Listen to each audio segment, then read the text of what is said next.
Olá! Hoje a gente vai mergulhar de cabeça nos primeiros e misteriosos capítulos de O Castelo dos Cárpatos, de Júlio Verne. É uma história que nos joga bem na fronteira entre a superstição e a ciência. Vamos lá? Olha só que interessante, vamos começar com as palavras do próprio Verne. Ele já prepara o terreno dizendo que a história pode parecer impossível, mas que a ciência do futuro talvez a torne realidade. É exatamente nessa linha tênue que a gente vai caminhar. Para a gente entender o que está acontecendo, é preciso se transportar para um lugar bem específico. Um canto remoto e cheio de superstições da Transilvânia do século XIX. Um lugar já mergulhado em folclore e medo, o cenário perfeito para o mistério que vem por aí. E essa mentalidade local é a chave de tudo. Não estamos falando de simples historinhas de fantasma, não. Para o povo de lá, vampiros, lobisomens, dragões, tudo isso é muito real, faz parte da vida deles. E é por isso que um castelo supostamente assombrado é uma ameaça tão real, tão palpável. E é com esse pano de fundo, essa atmosfera toda, que a história começa para valer. Dia 29 de maio, um pastor chamado Frick vê uma coisa que simplesmente não deveria estar lá. E o castelo em si? Bom, ele não é um lugar qualquer. Ele tem um passado grandioso, foi o centro do poder da família Gortz. Mas agora é só uma ruína que todo mundo teme, um lugar que todos evitam porque acreditam que está abandonado e amaldiçoado.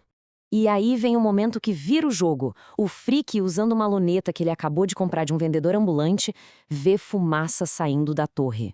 Fumaça, um sinal de vida num lugar que todo mundo acreditava estar morto há décadas. A ficha cai na hora e é aterrorizante. E 2 florins, pode não parecer muito, mas para ele era uma grana. E foi o preço que ele pagou pelo instrumento que transformou uma lenda local numa nova e terrível realidade. Sem pensar 2 vezes, ele corre de volta para sua aldeia, Worst, para contar a novidade. Imagina a cena. A notícia chega na vila de Worst e, claro, se espalha mais rápido que fogo em palha seca. O pânico se instala e logo um debate acalorado começa entre as pessoas importantes da vila, lá na estalagem Rei Matias. E é lá na estalagem que a gente conhece as figuras centrais da vila. E olha, cada um reage de um jeito totalmente diferente. O juiz Coates fica preocupado, o professor Hermod já acha que são fantasmas, com certeza. Enquanto isso, o Dr. Patak, o cético da turma, tira sarro de todo mundo. Elas opiniões conflitantes já criam um clima pra lá de tenso.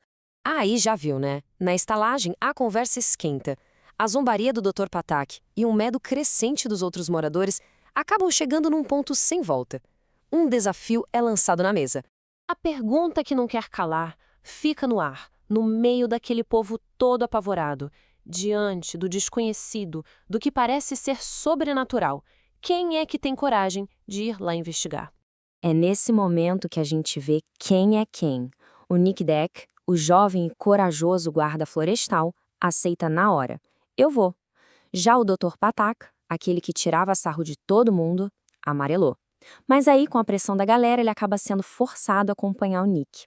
E quando a gente acha que a tensão não pode aumentar, do nada, uma voz desconhecida, uma voz que ninguém sabe de onde vem, ecoa pela estalagem com um aviso direto e arrepiante para o Nick Dexter. A origem da voz, um completo mistério. O terror só aumenta. Mesmo com esse aviso sobrenatural e com a noiva dele, a Miriota, implorando para ele ficar, a determinação do Nick Deck não muda. Na manhã seguinte, ele e um Dr. Patak, muito a contragosto, começam a perigosa jornada. A jornada deles é difícil, viu? Eles estão sozinhos, no meio do nada, indo em direção a esse lugar sinistro. E quando a noite cai, eles finalmente chegam, exaustos. Mas o terror de verdade estava só começando. O que eles testemunham à meia-noite desafia qualquer explicação lógica. Formas fantasmagóricas no céu, o sino da capela tocando sozinho, sons ensurdecedores e uma luz sobrenatural que ilumina os dois com o brilho de morte. Parece que os piores pesadelos da aldeia se tornaram realidade. Ao amanhecer, os fenômenos param. A gente pensaria que o Nick Deck ia desistir, né? Que nada. A determinação dele, em vez de diminuir, se fortalece. Ele não vai voltar atrás, e isso o leva ao clímax da expedição. Ele não vai voltar de mãos abanando. Nick resolve fazer uma última e desesperada tentativa de entrar no castelo. Ele começa a escalar uma das correntes pesadas da ponte levadiça para cumprir sua promessa. Esse deve ter sido o pensamento que passou pela cabeça do Nick quando ele tocou o ferro. A voz tinha razão. E no momento em que ele pensa nisso, uma força poderosa e invisível o arremessa violentamente da muralha. O resultado é desastroso. Nick cai desacordado no fundo do fosso. O Dr. Patak fica inexplicavelmente preso ao chão, paralisado de pavor. Eles são encontrados no dia seguinte, mas Nick está em estado de choque, e o mistério agora está mais profundo do que nunca. E a gente fica com essa pulga atrás da orelha. Que força invisível é essa que protege o castelo dos Cárpatos? Seria algo sobrenatural, como os aldeões acreditam? Ou será que existe uma explicação científica e futurista, como o próprio Verne sugeriu lá no começo? A resposta, claro, está no resto do romance.